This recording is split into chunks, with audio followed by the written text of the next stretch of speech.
About a month ago to actually help with the youth, especially black youth, who's dealing with violence and drugs and systematic issues that's constantly keeping them where they are.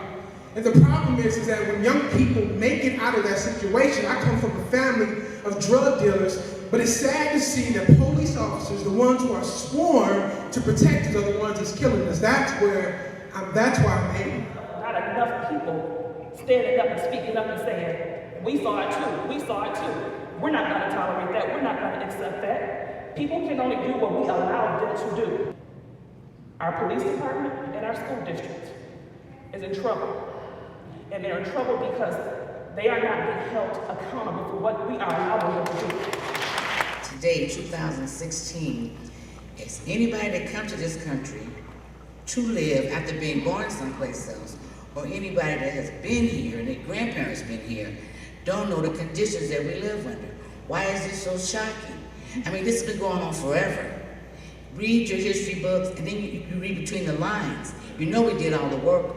When your parents came off the boat from Europe, wherever, we were on the bottom working.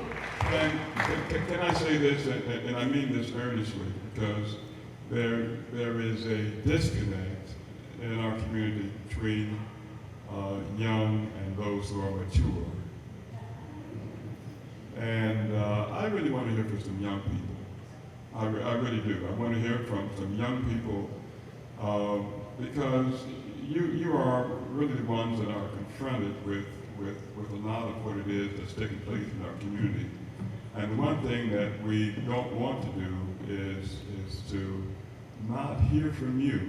I used to think that maybe things were getting better. Maybe I'm not really experiencing it. But then I look back at how people have talked to me and how I've been treated, and it's like, I don't want to inherit this world the way it is. I'm 15 come Sunday, and I've lost Caucasian friends over this because they think, oh, what are you complaining about? Why do you keep talking about this? It's getting annoying. You need to stop. It doesn't matter. It's like, how can you be so uneducated about this? This is the world we're going to inherit. I'm going to grow up in this in 3 years. In 3 years, I'm going to move out into this. I don't want to keep living in a world where people are just so uneducated about us. We are all thugs. We don't all speak poorly. I know people like to think about the Black Lives Matter movement, and it is about that truly. It is about that. But I want you to all know it's not just about black people. All right? I don't want to upset people about what I'm saying. I'm just being real. I'm speaking from my heart. Why are we here? And why we're here is to love. But we can say it again. If tomorrow wasn't promised, what would you get for today? Thank you. But as a community, we need to come together. We all need to come together as one. I don't care if we have to meet up in a park and pray, but there's a lot of praying that needs to be done. There's a lot of worshiping God that needs to be done. Instead of having all of these churches in one small city, we need to bring everybody together in one big church. Either you with it or you're not. For years we've been asked to come in peace, march, go out here, pray, and talk. Where's the guys? He's gotten us nowhere. Nowhere. Either you with it or you not. It's that time. Don't let the teachers bear the burden of having these tough conversations, as Sister Anna Maria talks about, on our own, because I'm having them.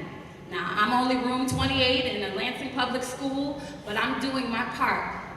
Economic solidarity, get out into the community, break down barriers, and stand up. Stand up for your neighbor. I hear a lot of people just talking about the presidential election, but we have school board elections, we have city council elections. I feel like we need to be involved in every single election because those are the people who are deciding what type of funds your schools are receiving. I also would like to address boycotting. I feel like people don't take advantage of what that can bring, what type of economic power that can bring. The Montgomery bus boycott was 380 days, but they did not have social media. I feel like that was a regional movement. We can start a national movement instantaneously. Just imagine if half of the country stopped going to Walmart or stopped buying products made by the Koch brothers. They are the constituents that are talking to these officials. If we take back that power, we can elect our own officials and designate where that money needs to go. So those are my two. Brian Jackson, I'm from Lansing, from Sexton. I'm disappointed and just shocked at how it continues to be a problem, all the police deaths and locally, the states, and everywhere. And I'm here because I want to take the pulse of the people. I also want to mourn and pray with people, but I'm running for Ingham County prosecutor, and it's a very important election for Lansing, and people don't realize it because the prosecutor that sets the parameters for the judges is the prosecutor that has the most influence in the criminal justice system.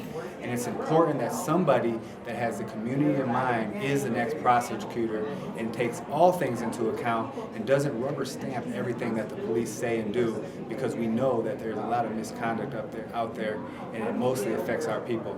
So it's important that everybody comes out and votes. And unfortunately, the people that's most likely to be negatively affected by the system is least likely to come out, and that's why August 2nd is so important. Tell one, tell all. August 2nd, we need people to vote if you want your voice to be heard. Vote for me, Brian Jackson. Watching all this Black Lives Matter, like all throughout following it and everything, the major theme that I've gotten is a lack of hope. And I feel like everybody's like, we need to do something, but so many people don't know what to do. They don't have any hope because they do not have any faith. And yeah, it's easy to say, we need to take action, we need to take action. That is true. But the word says, faith without the works is dead, which means that work without faith is dead. One can't coincide without the other. It is really hard to walk down the street and think, am I next? If I tell the police I did nothing wrong and back up, am I going to get shot? If I reach for my wallet to give you my identification or registration, are you going to kill me? There's no such thing as no black race or no white race. Those are illusions out of dual consciousness. There's only one race when it comes to the human condition, and that's the human race.